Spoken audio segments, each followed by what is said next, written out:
gear. I'm going to be showing some of it off. Click the links in the description. Follow me at Lord of the Rigs on YouTube, or just like me at Ken Susi on either my Facebook or Instagram account. See you guys soon.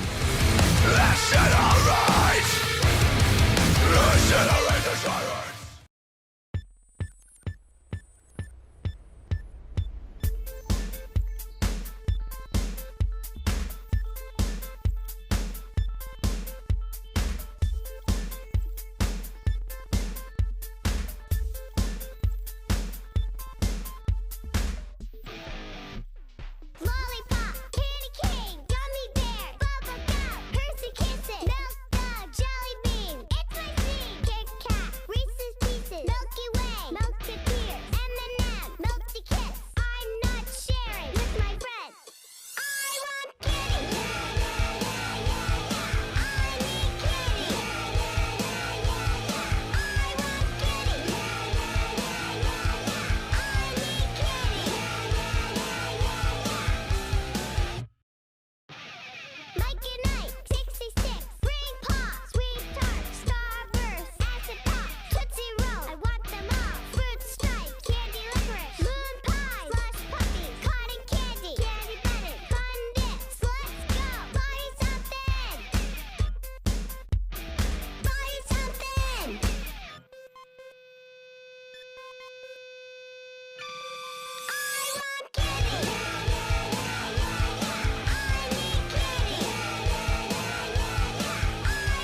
Hey everyone, what's up? This is Ken Susi from Lord of the Rigs. Ken Susi from On Earth, obviously.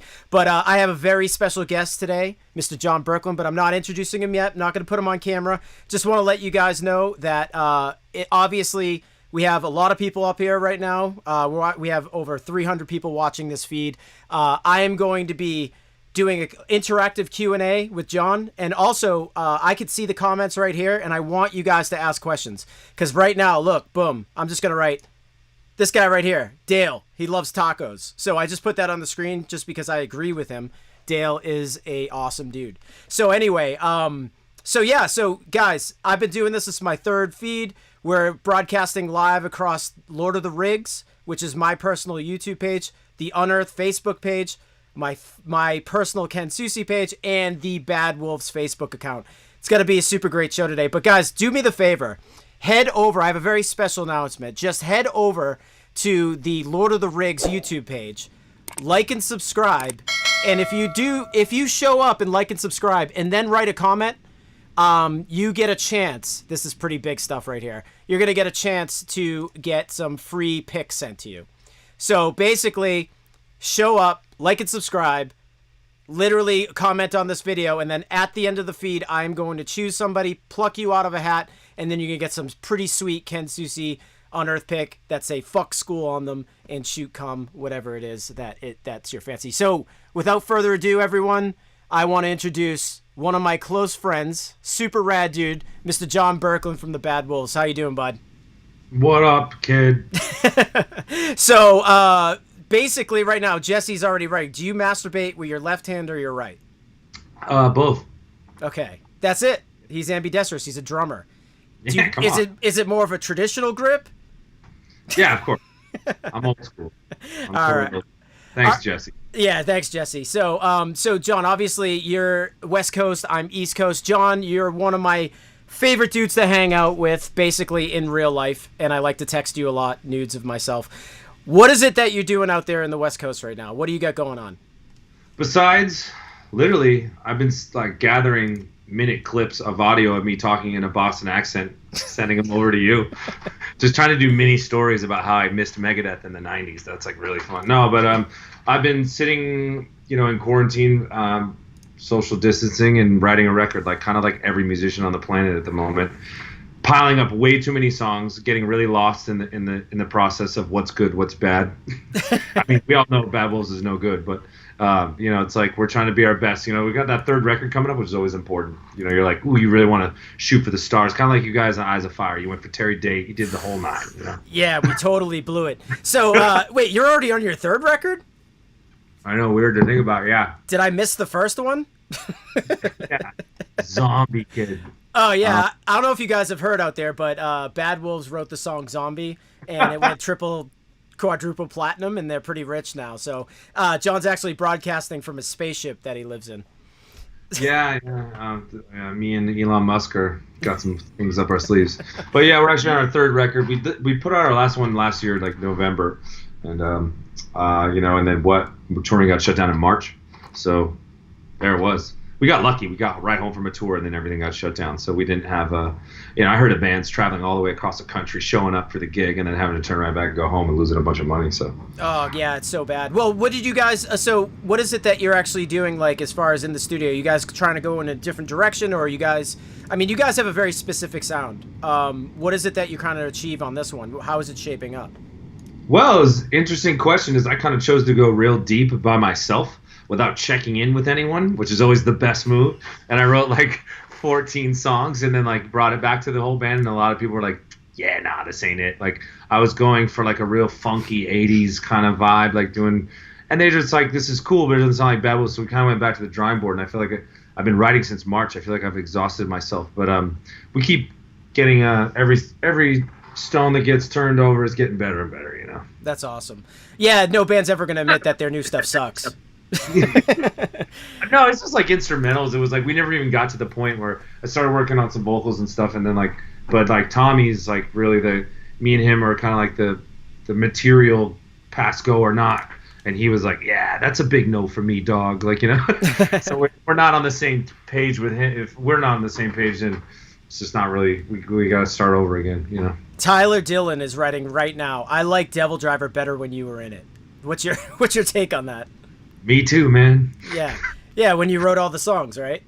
No, you know what? I was having a conversation with a music A&R guy, and he was talking about Devil Driver, and I was saying something. Whether I was in or out of that band, still, I think I would have made the band worse by far by now. Like, because I just would have been like, it's tough to be in a band that long. You know what I mean?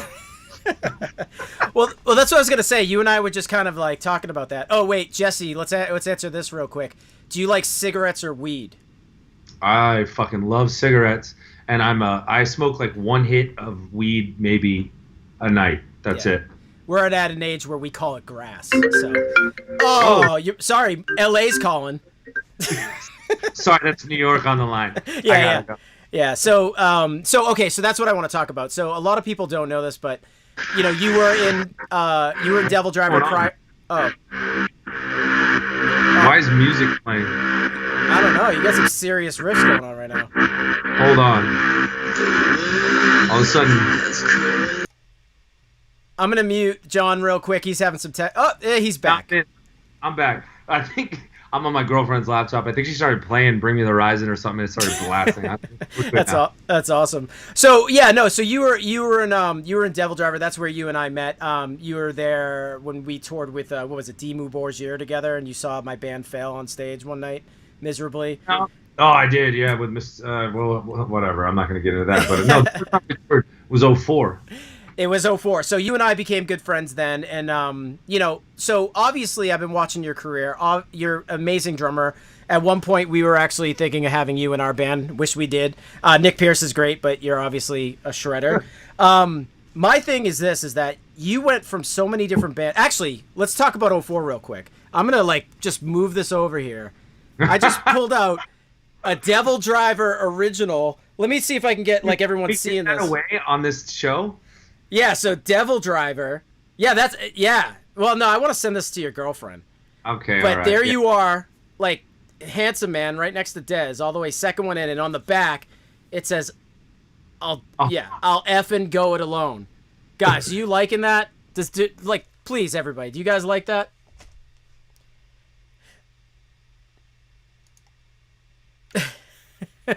Yeah, well, I mean, dude, listen, we met there, but listen, times changed. You friggin' moved on. I mean, you grabbed a bunch of dudes, in my opinion, that I think are some of the most stellar dudes that were in misfit bands. Obviously, Doc was God. He was God forbid. I mean, he wrote everything. He was one of the driving forces of that.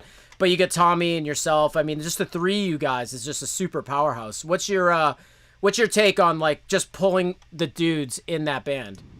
It just took a lot of time, especially Doc was the last, because I always wanted Doc in the band, but I wouldn't ask him. I just keep playing him demos. And I said, he knows I want a guitar player. If he wants it, he'll make himself presentable. He'll present himself, I mean.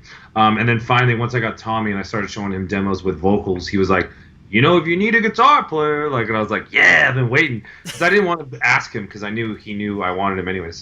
But Chris Kane was the first who was in For the Fallen Dreams, Illusia, and he was in Bury Your Dead. So he was the first guy that I started writing music with in 2013, I think. Yeah. It was long. And then came I tried out Tommy, and it didn't really connect. I gave him the hardest song that we had. It didn't really connect.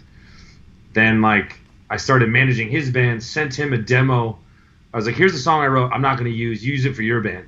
And he sang on it, and I liked it so much. I was like, well, wait a minute. Maybe this guy maybe this is it, and then that's where it started from there. Yeah, I mean, he's a powerhouse. I mean, he's a big dude, sings really well. Big dude? Yeah, big dude. He's got the stage thing. I like his move where he kind of does he's takes a towel and spins it over his head. That's his signature move. That's Chili Peppers Woodstock 99. Yeah, that's the move. Yeah, mine's flipping over my guitar that says eat a dick and falling off an amp. But he's got a more frontman-esque move, Yeah, you guys always look like you're having fun. That's my band doesn't look like we're having fun except for Tommy. Everyone else is kind of... I call it, you guys look wired. You guys got your in-ears. You guys are all playing to sound good. Unearth's like, we're just like, dude, we're here to party, and if we blow a bunch of notes, it's still cool. I know. I wish I had that attitude. I wish I had I was listening to something Buzz was saying.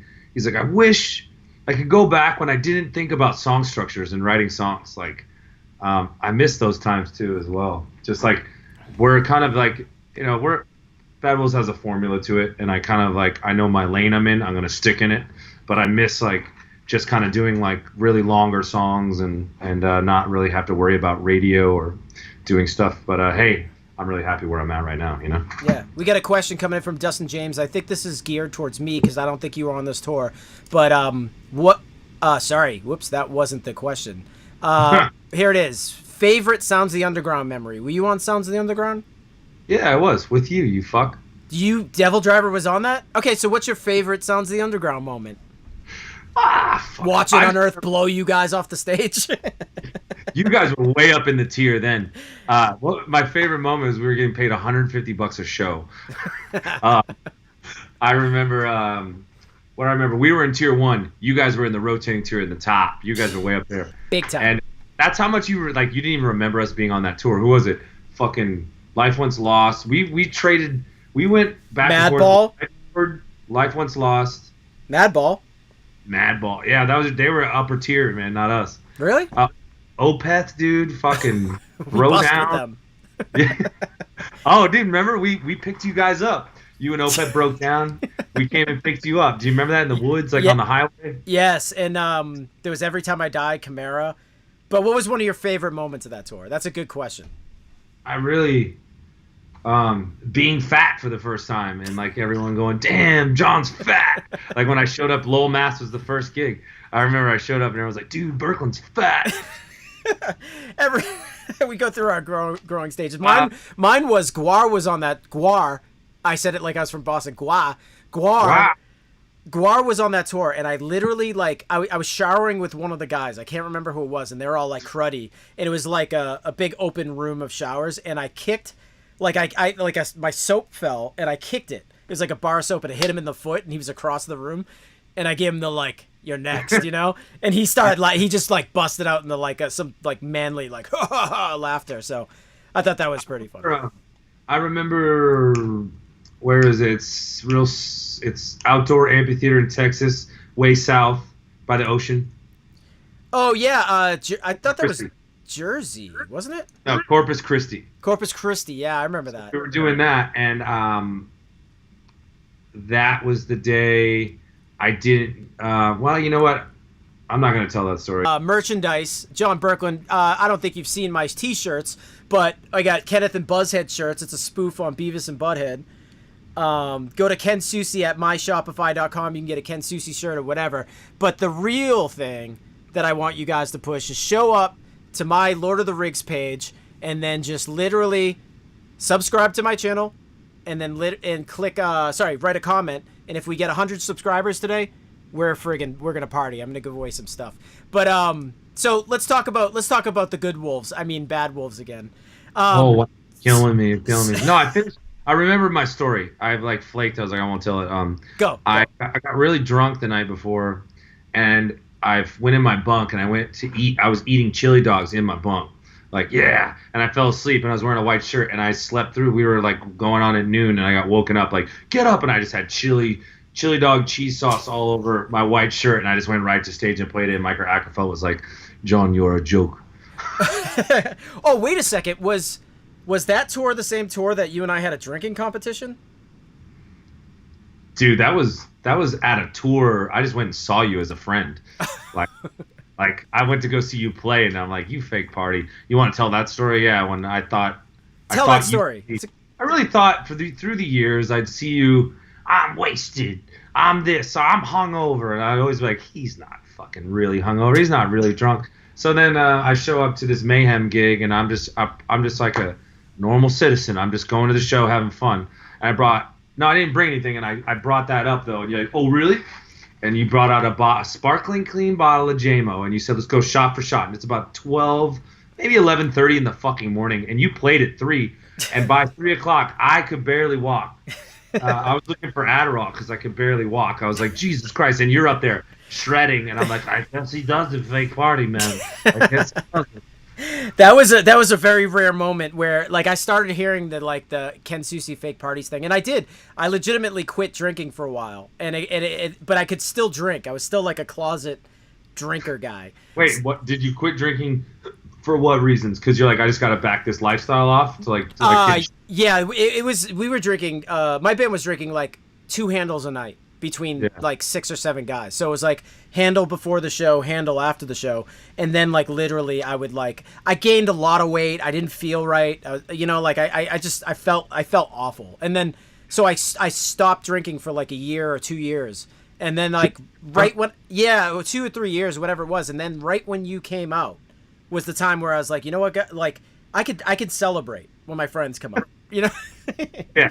You just gotta, it's a really fine line when you tour as young as you did and I did, and you get in this lifestyle, and then you gotta really rein it in when you start getting in your 30s. Like, all right, this isn't a joke. Like, can't drink every fucking night, you know? Yeah, no, it was too much whiskey and stuff like that. Too much shit. So, let's see right here. Any chance you guys will remaster this Things of Conscience for its 28th anniversary?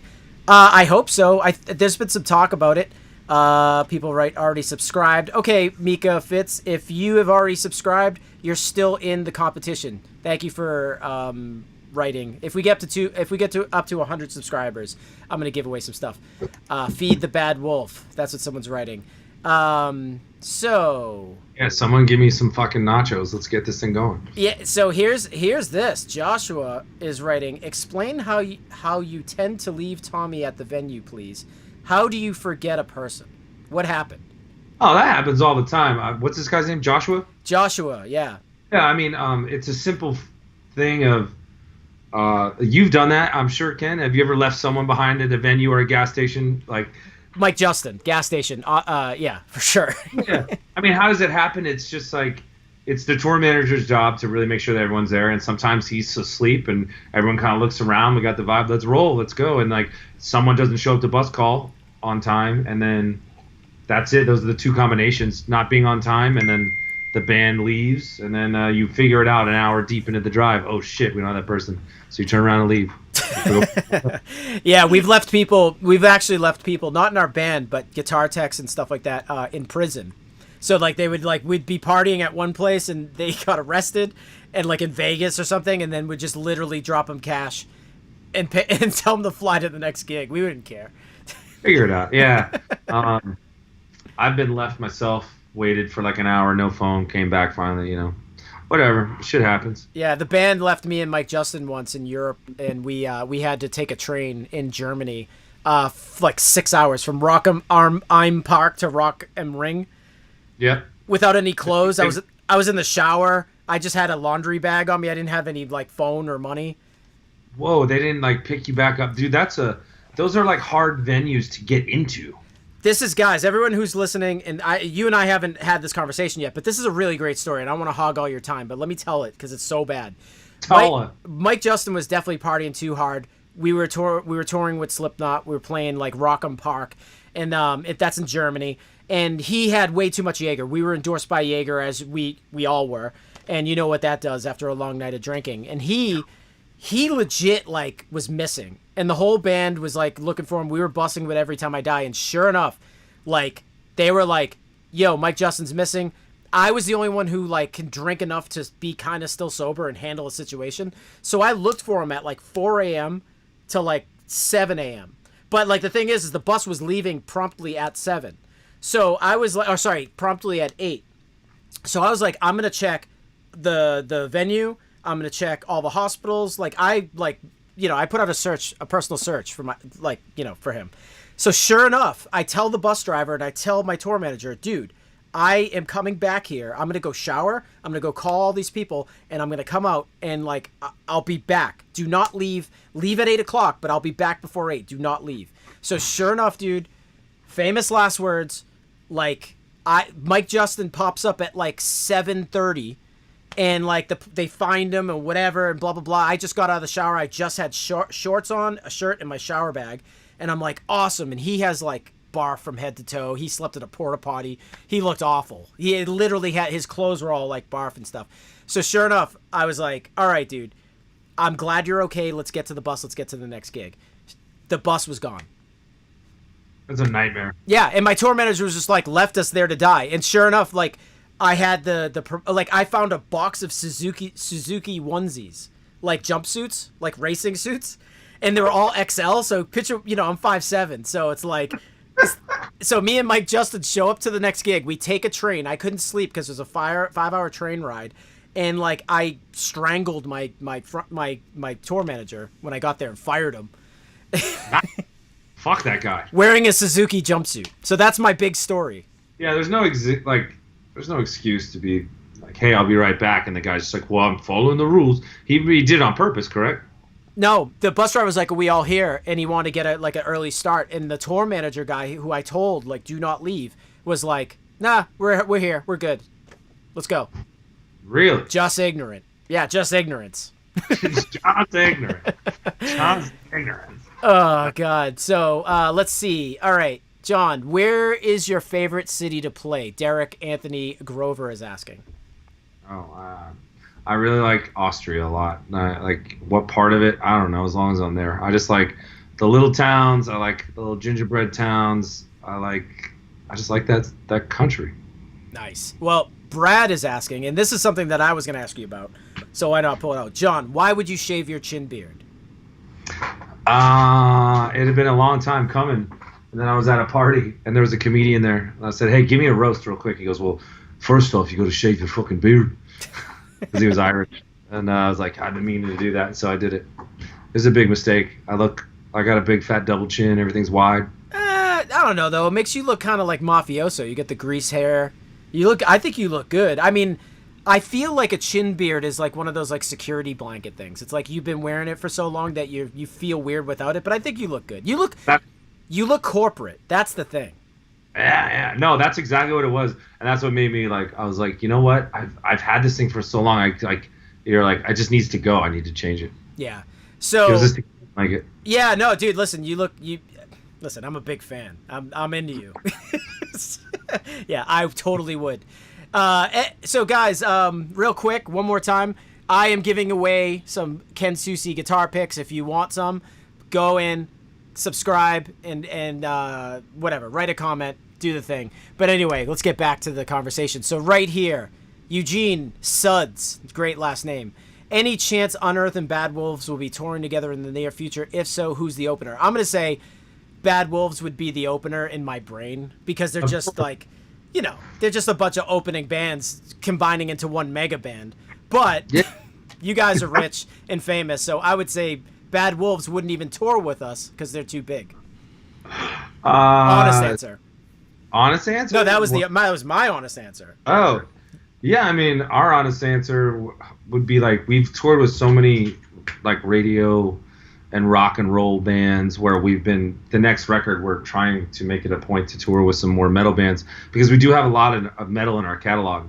However, I have fears that our audience is rock. So if we play with metal bands, we'll watch a lot of like different things change in terms of like merch numbers and stuff like that. So I'm like, I think our hardcore fan base is the rock fans, not the metal fans. And I don't know, but it's always fun to like go out there and prove yourself, Well, you could always put us like first of 8. You know what I mean? Yeah, I mean, no, it's like it's. You think it's hard to get a tour with a rock band being a rock band. It's hard to get a tour with a metal band like Lamb of God. Like, do you think they really want to take out kind of like a band like us? Like, there's risk involved too. I've talked to them. They would never do it. No, I'm just kidding. When we were partying, right?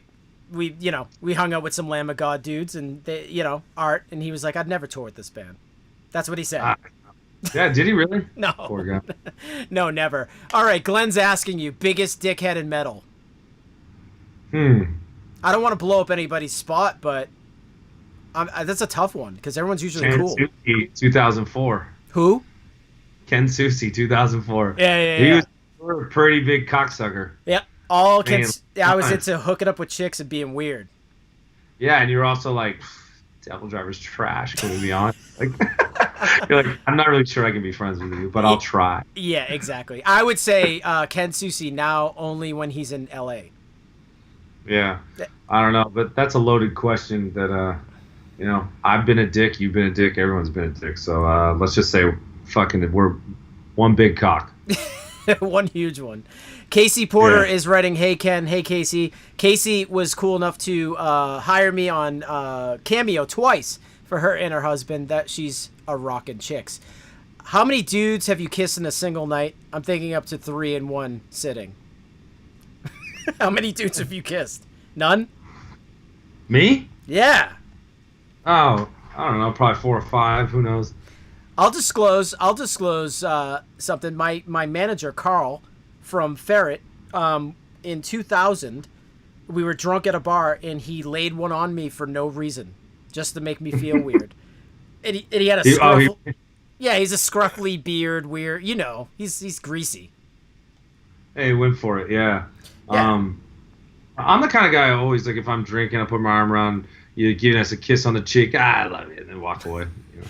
Here's the thing. If you're hanging out with John ever, and you see him, like, physically wasted, you need to orchestrate some type of a arm wrestling match that he's not a part of, that he can watch. I've arm wrestled in front of this guy more times because he's made me. And actually, I was telling this story on the last feed. Javier Reyes beat me. It was a battle, but he beat me. He fucking destroyed me. Yeah. Yeah, I did some arm wrestling last weekend, and it's embarrassing. I don't know why. Every time I start drinking, I'm like, let's go. Going back to the beard stuff, chin strap or Fu Manchu? Fu Manchu. Nice. Yeah, why not? I think I had a chin strap once, and it's very Boston, so I'll say chin strap. I've tried. Let's go. I can't do this. I can't be this guy. Your face has a certain type of, like, look. I don't think it would look weird on you. You need to have. No, I wear like a Red Sox hat, like real fitted, and just like the chin strap, and just have to have some white shirt on. Hold on, Madison's trying to ask me something. What's up? Guys, Madison is What's up, Madison? You're talking to like 300 people. You're still fake partying. Oh, I am. I'm going to fake party with you. So let me tell you a story about Madison. She threw a party with a bunch of weirdos, and we ended up ditching John pulled the best move ever. He ditched the party to go to another bar. So he sent all of Madison's friends to one bar, and we partied at another bar. That was the best move of all time. I do remember this. I was like, what are you talking about? And I was like, oh, yeah. Yeah, when you surprised me for, what was it, my birthday? It was your birthday, and Madison and Gabby hit me up and were like, dude, get here. And I was in L.A. I don't think it was my birthday. I think it was just me coming home from tour.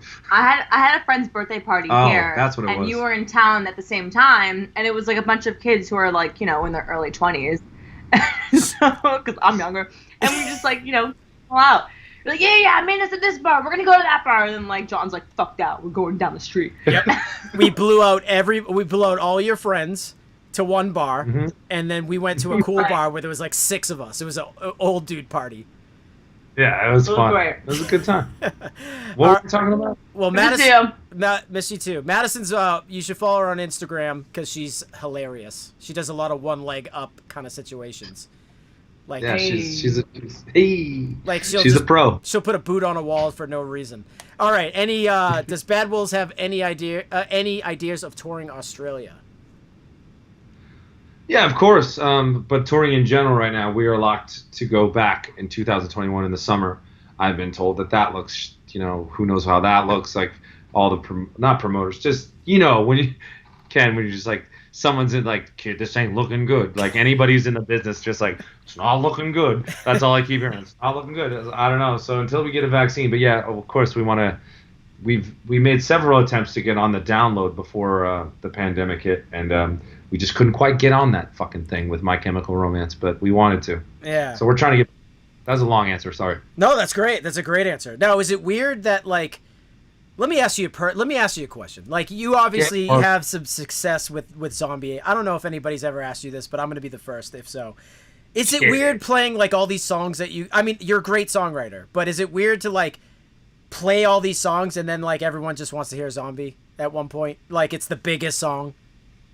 I mean, dude, that's a great question. Let's say if I started off when I was like 22 and this is just how it started for me. Yeah. I would have a chip on my shoulder, like, but I got other songs, man. And like, and like all this kind of insecurity and stuff. It's like, I'm just stoked of where I'm at, and I have no expectations of trying to follow that zombie thing for the rest of my life and like stay at that status. So I'm really stoked that we still have had after Zombie and Active Rock, we've had 4 other number ones. Yep. So it's like now we're starting to get to a catalog through 2 records where people like know other songs and things doesn't feel so one-sided. Yeah. And I thought it was, being my sense of humor, it was hilarious when we first started touring because we had most of our first records really heavy. Yeah. And then like people were just like, this is the Zombie band? Like, what's going on here? You know, like, this shit is trash. Like, you know, and then but when we play Zombie, it's just like, oh, okay. Like, it's very awkward, but I took it completely awesome. And because I'm just stoked.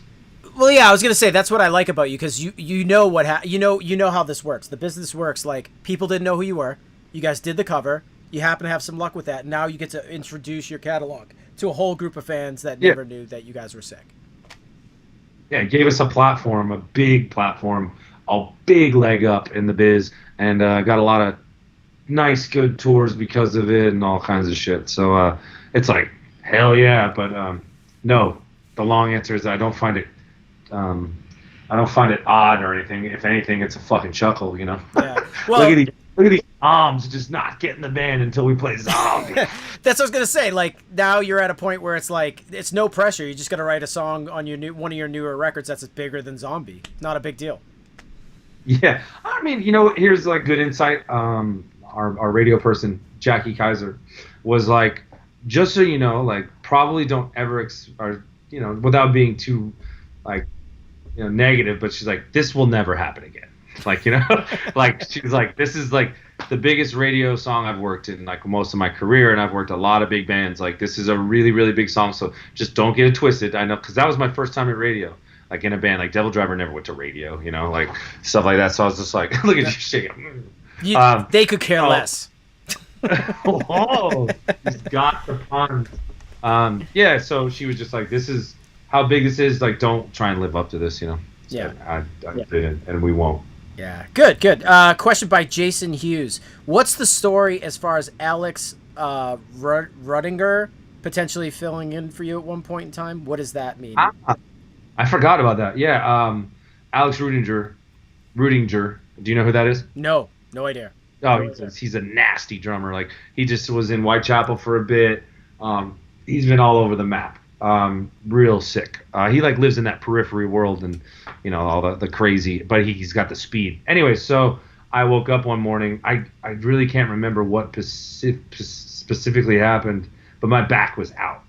And like, it was just like, we had a day off, and then there was the next day, and we just called him immediately, and it started getting better.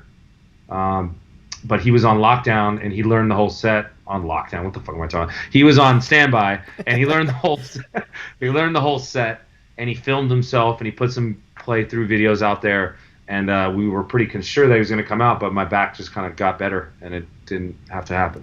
Isn't it really suck that like you put all this time into your tunes, and then like some guy's like, 1 week he learns all your stuff and he's ready to play? Bro, one day. Like, I remember there's songs like Toast to the Ghost on our first record, really hard for me, really difficult, like months of practice. One day he's like, got it, like good to go, like better than me. And it's like, yeah, what a jerk. Yeah, no, he actually came out to a show too at the Soundstage in Baltimore and watched us play, and I was like real nervous. Like, watch it. Why am I nervous playing my own shit? Like, because this guy next to me can play it way fucking better than I can. You know? That's awesome. Okay, he like gave me like a pat on the shoulder. He's like, it was pretty good tonight. Like yeah, he's like, you're good, original drummer guy. You're good enough to do what you do, but I could do it better. Oh man, Alex, sweetheart kid. But you know what? That teaches everybody out there aspiring to be a musician that, like, you don't always have to be the best at your craft, and I know that you strive to be the best at your craft, but you have to be the most creative. And if you could create, you know what I mean, your drum parts and stuff, that's how you become a famous rock and roller. It's not being technically savvy, unless if you join a band that just so happens to have all those elements together, right? I have all these long conversations with some friends around in LA and all the time, and like, I'm always number one that like I'm not that talented. I just work harder than most people, and like I'm also really glad that I didn't go to like school for music too early or anything like that, or know too much about music, because I like I don't really think about, I can write good songs, but I don't think about, well, it's in this key, so I should do this or whatever. I don't know. It just kind of I just kind of try things over and over again until they work. But I try 10 times more than most people do. Because, like, swear to God, I'm not that good at guitar. I'm not that good at drums. I'm not really that good at anything. I'm like, this is what I'm doing, so I might as well give it the hardest go I can, you know? Yeah, you know who wasn't also is Paul McCartney, but he's sick, right? So. Yeah, well, I'm not Paul McCartney. Like, that, yeah. I mean, you know, there's Beatles and there's JB. Yeah, there's also guys out there like Adam D who every single instrument he picks up is insane. Yeah, like when you watch like him play guitar and shit, you're like he just manhandles the fucking thing. Like, what are you like? Is he better than you? Oh yeah, Adam's a way better guitarist than me. He's a sick drummer. And like he plays like all different types of instruments, and then like his number one instrument that he went to college for was upright bass. Cool.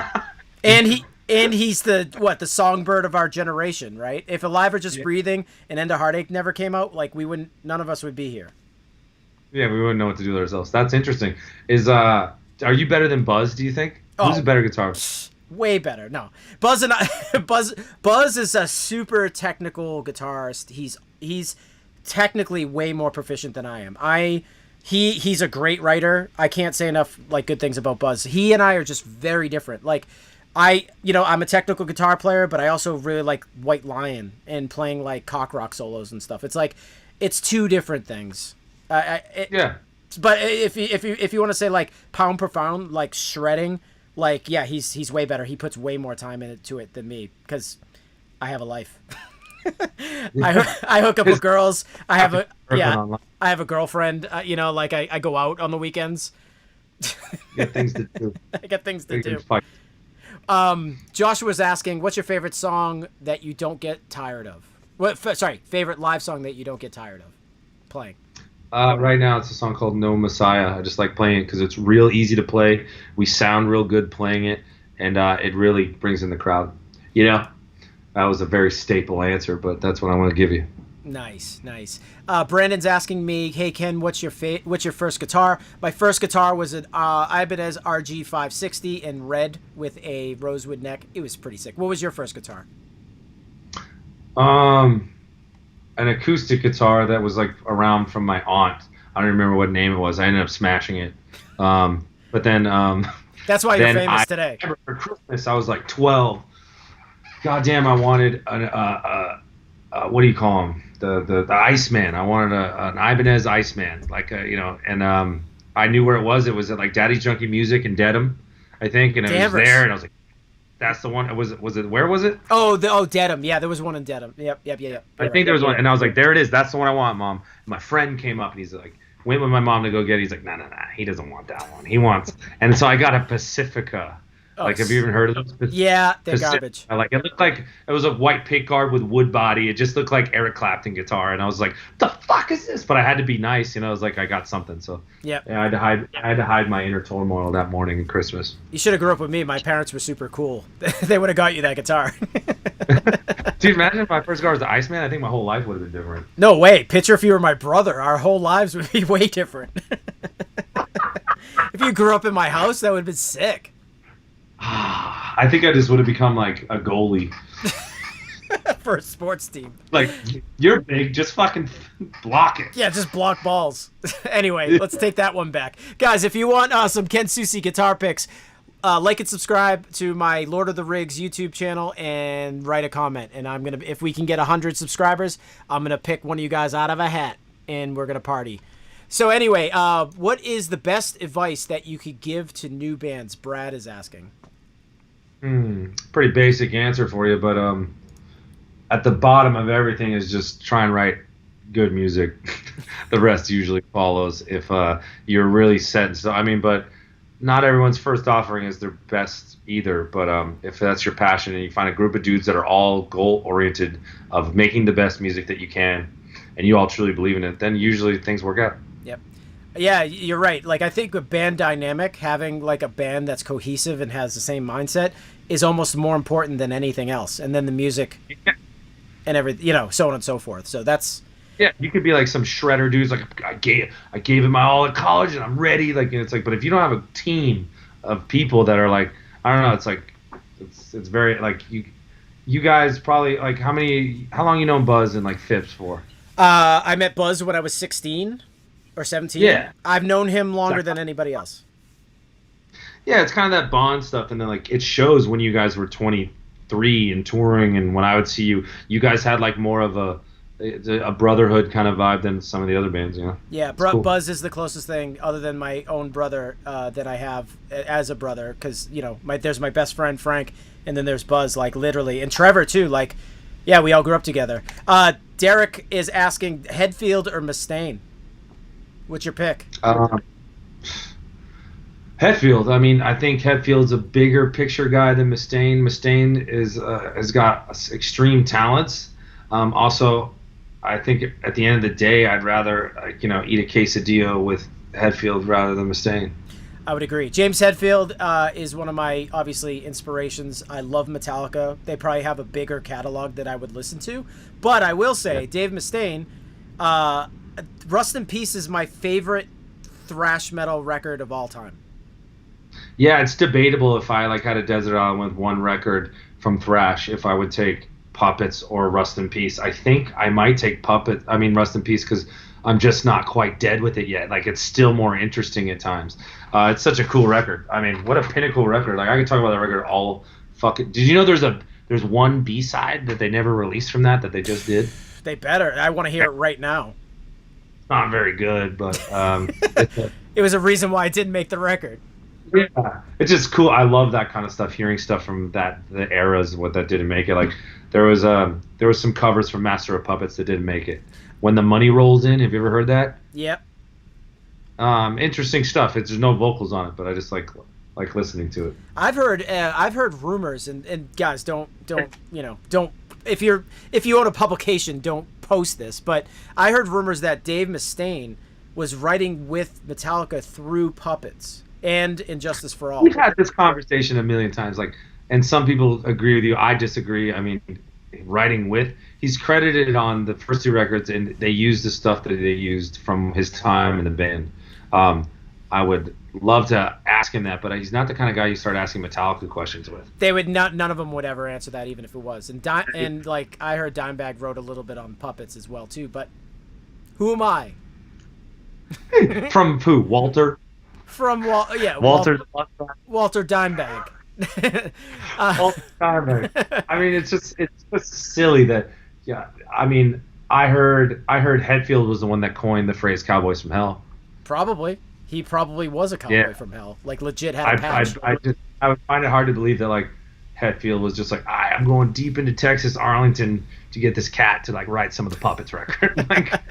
Yeah, Hetfield probably wrote Cowboys from Hell and gave it to Dimebag, so it'd be huge. Yeah, I think Hetfield had it covered, if you know what I mean. Yeah. Glenn Wright is asking favorite guilty pleasure bands not metal. I mean, I don't really have that problem with guilty pleasures, but I'm an 80s pop guy through and through. I love listening to Whitney Houston, Madonna. Oh, okay. That kind of guilty pleasure. Okay.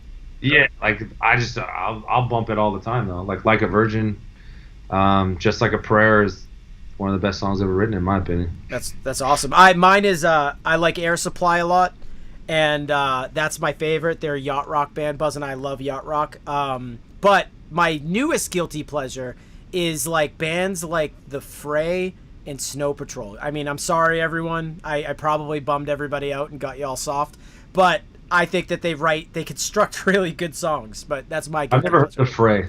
Yeah, you have.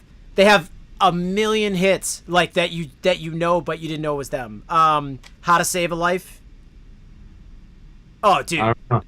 After this, everyone fill up the inbox with the Fray songs that John should know. The Fray people, all right. Yeah, dude. When the thing about the Fray is that you listen to their songs and they kind of just they're cheesy pop songs, and then the next thing you know, right when the chorus gets in, it's legit roller coaster feeling. Your blood is how did they keep doing it? They just have the perfect formula, and it's just like Bad Wolves, you know what I mean? Yeah, it's exactly like Bad Wolves. It's like that song you guys wrote, Zombie. Yeah. I knew when we wrote that song, man. Yeah, they knew it the whole time. So let's go. More questions. Ken, do you like Ralph Macchio's. I look like Ralph Macchio's little brother. That's cool. Yeah, I'll take that. That's a win. Yeah, it's better than like Jabba the Hutt. I don't know. Let's see. Favorite Megadeth solo. We've already been through this. Hold on. Favorite solo? Yeah, you want to do that? What's your favorite Megadeth solo? Probably Tornado Souls or Hangar 18. Hangar 18. The solo in is a song called Polaris. Yeah, that's like an instrumental for the most part. Polaris gets hard. It's just it's just ignorant solos all over it. They were like Dave Mustaine and Marty Friedman were stepping on each other to get to the next lick. Yeah, that was a good one. A band you haven't toured with that you'd like to. In what genre, but definitely AWOL Nation. All right, that's cool. I'd like to tour with Metallica. Yeah. James, give me a call, bro. Pop ahead at Instagram. Lars, JB from the Wolves. Yeah, how's it going, man? Yeah, I'm gonna need you to take On Earth out. All right. Yeah, make it happen, dude. We got LA friends. John, actually, Nicole's asking John favorite pizza toppings, and I'm gonna say pepperoni because when I was at your house, there was a lot of pepperoni at that house. Yeah, I mean the go-to is pepperoni, and then after that it's green peppers, onions. But I'm in general, if I'm gonna judge a pizza place, I just get straight cheese. Oh shit! Hold on, this fucking thing is okay. Almost lost it. Yeah, straight cheese is awesome. I'm a big fan of just perfect cheese. I'm a big fan of perfect cheese. I would go onions and peppers. I like onions and peppers. That's my thing. Pepperoni can good. Fucking blow a pizza hard.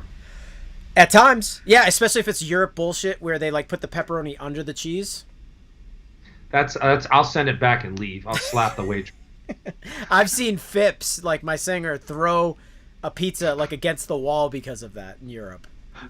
Yeah, it's definitely a Canadian thing too. Yeah. Just like even when you ask them to put the toppings on top, like nope, they just don't, just to mess with me. Being Italian, like I'm straight up like I might go like with like a meatball, like you throw a meatball in there just to see what the room does. Yeah, it can also fucking ruin it. I also like jalapeno pineapple toppings together. The sweet and the heat and the saltiness, it's all good. But some people will say that I should be shot dead for saying that. No, I'm into it. I explore. I'll explore with you. So Josh was. Say this. When I grew up in Massachusetts, when I moved to California, like 19 or whatever, 18, and like the first time I'd never seen or heard of pineapple being on a pizza. And when I saw it, I was like shook, just like you piece of shit person. Like what? Who the fuck? It looked like I don't know. I was like I don't know what it was. Just and I tried it and I was like, okay, it wasn't bad, but yeah. I was a hater. Pineapple's not the worst thing in the world. My thing is sometimes when you're in Europe, you will occasionally get a pizza backstage that has corn on it, and that's me going weird. I'll eat a pizza with corn on it. I'll do it too. Yeah, I know what you're talking about. It's like there's salsa over there. It's like corn and and beans, and they're just like salsa. Yeah, they haven't figured out Taco Bell yet. No, they haven't. Do they? I've never eaten Taco Bell overseas, I don't think. There's like 3 of them, and we were just out with As I Lay Dying, and Jordan was like, yo, T-Bell. And I'm like, yeah, we ordered so much Taco Bell, me and Jordan.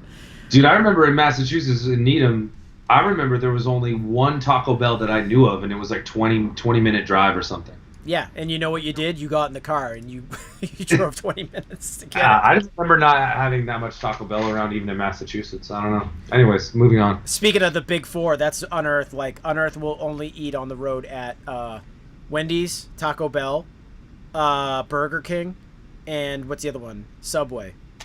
You won't do McDonald's? We do that in Europe because it's the only thing to eat, and none of us really like McDonald's. Dude, I'm a big fan of the Quarter Pounder at McDonald's. I mean, I'll eat a 20 nug. I don't care. I'll eat a nug and large fries. I accidentally Postmated 40 nuggets the other day. No way. 40 nugs? I came up. I was like, the fuck is this? And then I realized there's a 40 nug button. And I hit it by accident. I had a job to got it done. Who cares? All right, so Joshua was asking, and this is probably one of those questions, but seriously, how did Dolores passing hold up the cover?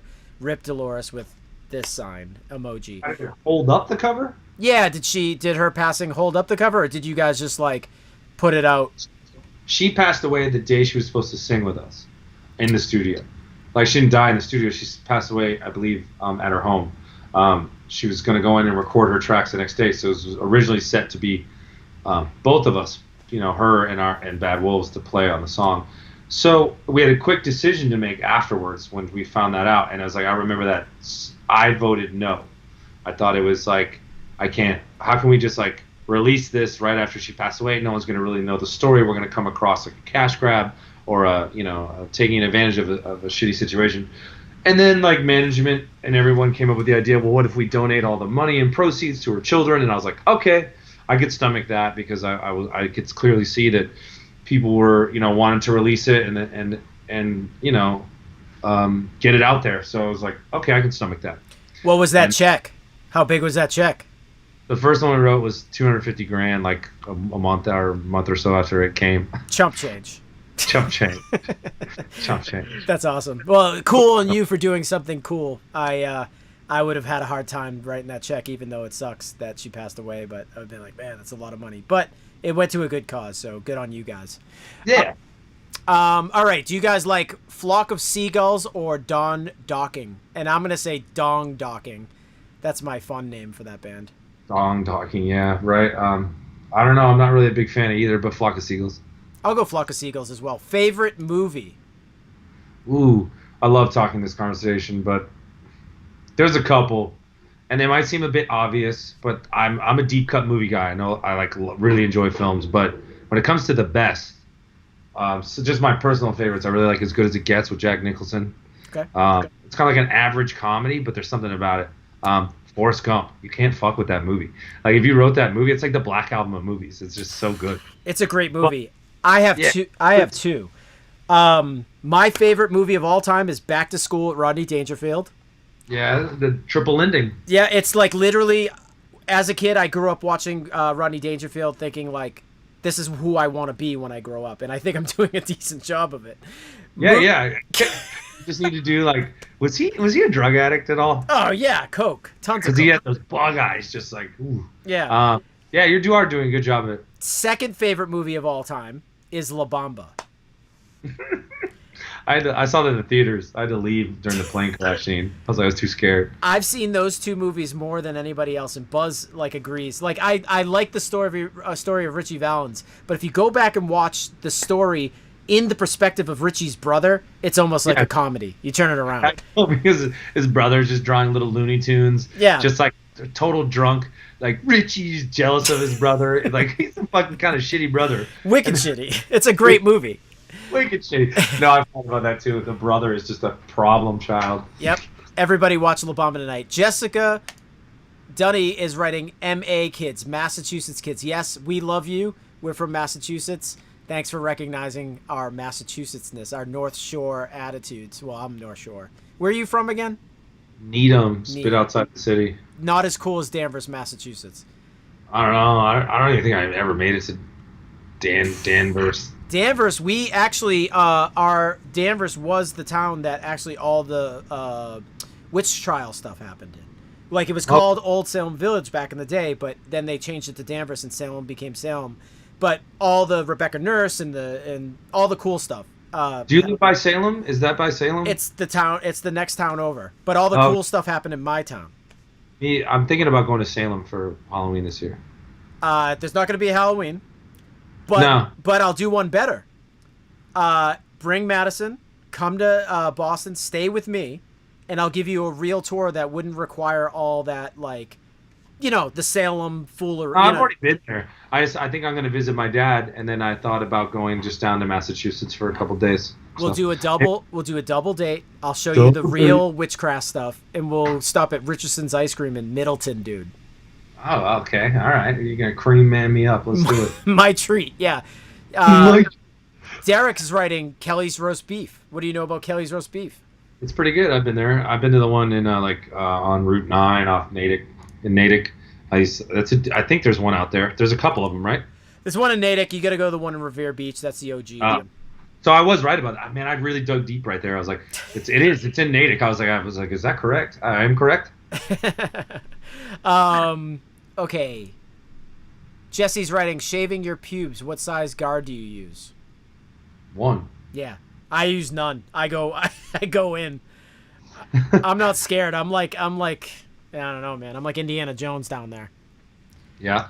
People are agreeing with you all over the place that Forrest Gump is the best movie ever made. Well done. See, but it's not like people think you're kind of like one-dimensional if you say that's your favorite movie, because it's kind of like, it's obvious, but you got to give it up to the best. Like, it's like Back in Black, you know? It's an OG. It's like a legit movie. I once told Doc that Grown Ups 2 was a good movie for what it is. Yeah. And he lost his mind on me. He wanted to kill me. Dude, there's something about Grown Ups. I remember turning it off the first time, and I've watched it again, and it just gets better and better the more you watch. So bad. Derek's asking David Lee Van Halen or Van Hagar. I'm Van Hagar guy. Even though I enjoy 1984 quite a bit, and I'm not a deep cut Van Halen guy, but I like a lot of Hagar stuff. If you were to put all the Van Halen stuff on one record with David Lee Roth into one record, or a double-sided record, I would say, yeah, that's my Van Halen. And it always will be my Van Halen. There was no cooler band to be in. But 5150 was probably the most iconic record just because of the magnitude, right? Like the songs. There's so many songs on that record. Yeah, well, I'm a big fan of, which one was how do you say it? Unlawful foreign colon knowledge. When it had like Pound Cake and like Right Now on it. Like, those are some good jams. That was the second record after with Sammy. OU812? Was yeah, it? that was OU812, I think, yeah. Yeah, I don't know. Yeah, but like, to be honest, like, Van Halen never changed my life. I remember actually you were one of the few people that got me into Van Halen more, like, because you guys would always be listening to Panama and shit, and like I'd be like, all right, like I guess I'll listen to more Van Halen. You know? Never a bad thing. Jesse's asking what local Massachusetts band influenced you guys growing up. I know my answer. What's yours? Sam Black Church. Ah! So we both are way into Sam Black Church, and if you guys haven't heard Sam Black Church, go to YouTube right now and go check out Sam Black Church. Most amazing live show of all time. Best frontman ever. Jet. Yeah, Jed Air, man. He had some moments and some good shows I saw, and I'm not gonna say like Let In Life is that good or whatever, but I think That Which Does Not Kill Us still holds up as a really cool 7-song EP, whatever you call it, an album. I still listen to it this day, and there was just a vibe. I'm shocked that band didn't like break out. Imagine, like, they had so much pull. Those shows were packed in Massachusetts, and like, what happened? Like, why didn't they get a record deal and just like go off to change the world? You and I will have a conversation about this, but if anybody is into this band, go check them out on YouTube, and if you want to check out that answer to that question, go watch their DVD. Sam Black Church put out a DVD about that. They kind of had a lot of major label, Tang Records screwed them over. There's a whole thing. But I gotta say, like, I've never seen a singer like Jet, and I don't think we ever will. He was amazing. Why is Oncoming Storm the best album ever? Because I was on it. No, I'm just kidding.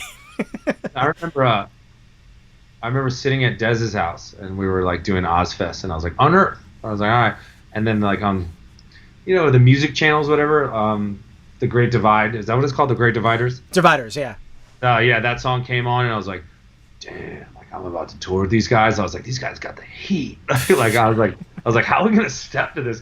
Meanwhile, at that point, Devil Driver was in his very rudimentary stage, just like playing some real basic stuff. So yeah, you guys were definitely set the tone for people to follow. But, a few years later, I saw a Devil Driver blowing up Australia, and I was standing side stage, and for no reason, Dez walked up to me and yelled in my face, "No one can touch Devil Driver." And there was a super sick, like, circle pit, so I was like, okay, that's cool. Okay. I mean, I'll touch you after the show. I don't know what to say. I touch John all the time. Didn't they say... Soundwave together? We did do Soundwave, yeah. We kind of played opposite stages, but I got to see you guys. I made the effort to go to your stage to check you out. Yeah, you did. Yeah, that's good for you. Ray is asking, didn't they say Ken Susi shaved his chest in the Unearthed DVD? Yes, of course I did, and I still do. You got to keep up the muscles. You got to look good, right? You look great, Ken. People say I'm smooth around the bag. You know what I'm saying? Smooth around the bag. Anyway, everyone's loving this feed, loving this, guys. Thank you for the love. Dez being Dez, Ray's writing. I agree. So what's your thoughts on Dez? No, I'm just kidding. I don't want to answer that one. No, I mean, we don't chat anymore, but like if we saw each other, we'd be like, hey, what's up? You know, no problem. Yeah. So Dez is cool. He's cool to tour with. He's got a history. Meaning like a good history. He was very new metal, and then he went to metal, and then he was like doing flute records and stuff. Like Dez is an eclectic guy. Yeah, he's what is his? I like watching him talk about religion. He knows a lot about religions because he went to Catholic school, I believe. Yeah. So he knows. It's when he knows about something and stuff. It's fun to watch him kind of school people. Well, Dez definitely one time pulled an amazing move. I was just on your bus once, and he pulled out a Fresca, and I thought that was so sick. I was like, Fresca, Dez? Me and Buzz looked at him like, sick, dude. What was your infatuation with that moment? I remember that. We were in Canada, and you were like, and Buzz just puts his hand up on his nose. He goes, Dez ripping a Fresca. Like, it was like it shook you guys. I will never forget that because it's like, not like, usually someone pulls out a Coca-Cola or something. Like, Fresca is such a very specific drink. A very specific person will, like, rip a Fresca on tour in a heavy metal band. And we were just like, nice, Dez. Fresca. Some character in you after all. This is very Massachusetts of me to just rip on someone for drinking a Fresca, but you know what? That's where we came from. Yeah. Casey Porter, thank you so much for calling me sexy. Yes, I work out. John and I constantly call each other beef tits, just so you know. And it's like, just because, like, you're not supposed to eat a bowl of spaghetti before you go on stage because these get big. So we're always he and I are always trying to work on our bods, you know? So I appreciate you calling me. It's been a slow couple months. I put on some weight. It's been fun. Yeah, but you look good. Couple lines, couple laps around the building. Couple lines, put on a robe and go for a run, no problem. Oh, man. Nicole Daniela is asking favorite tour snack. Pizza. Yeah, I would say pizza's a snack. Jessica shows up, like, you know, the tour manager comes in with like 4 or 5 boxes. You're just like, your heart gets warm, you know, like you start wiggling your toes and fucking, you're like, oh, let's do this. That's awesome. Well, guys, we've hit 8:00. Let me just check out, see if we made the 100, the free pick giveaway hundo. I highly doubt it. I don't think so either. We had a lot of people, but you know what? I'm just not feeling it. No, we did 75. Didn't make 100. I think you're lying. You did 60. No, we didn't. 75. But guys, just before we go, check this out. I have my own merch store, Ken Susi at myshopify.com. John Boecklin right now is on screen while this is happening, but you get to see the Kenneth and Buzzhead shirts. You get to see my personal Ken Susi shirts. You could buy them. Just go to that site. Is there anything that you want to plug other than your weird band? Well, if you're into Bad Wolves, Chris Kane, Kyle, and the other members, they have a lot of their own individual picks, merch, and all that stuff. So head on over to Bad Wolves or on Instagram, Chris, any of those members, and go support them and get some of their picks. All right? Oh God, you guys are crazy. You guys I'm sure you have a Patreon. Oh, we do have a Patreon. Why you rip that? What happens on Patreon? Oh yeah, you know, that's a good point. Thanks, Ken. Patreon, you can go see, if you sign up for our Patreon, there's $5 and $10 tiers. You can, you know, there's one of me just eating the whole McDonald's menu. There's one of, we have a lot of covers on there that we've been doing. So we usually do like a cover every week. We've been a little slow this month, but yeah, if you sign up right now, you'll get 30 covers like right off the bat. And then you get personal videos, me going to Pizzana with Chris, eating pizza, doing just dumb things. We did hot ones. We did our own rendition of that. We, you know, just a lot of cool personal exclusive content. So come on, bring it. All right, well, here's one thing before we go. You and I, next time we go out to dinner when I'm in LA, which is going to be soon, I might be going there second week of September. So I'm in. I'm going to take you out to dinner if we could still go out, and I think you and I should have one drink. We should go to like not like a Chinese food restaurant, but you know what I'm saying, where they have like a drink menu, and you and I should just go drink cocktail for cocktail. We'll drink all the cocktails on the list and see how far we can go. I mean, Yes. It's, And we go live with it. I don't know. There'll be so much shit talking we can't. Yeah, let's do it. I'm into it. yeah, just because it's not that bad, because most restaurants only have like 8 cocktails. It's just a lot of drinks for me. All right, cool. Yeah. Now, what we'll do is we'll film it. We'll put it on the Patreon. We'll cut you in on a little bit of it. All right, then that's it. You guys heard it first. Guys, this was John Boecklin here on Lord of the Rigs. John, hang out. I'm going to kill the feed. But, guys, thank you so much for showing up. We're going to be doing this next Thursday at 7 o'clock p.m. Thank you. And we are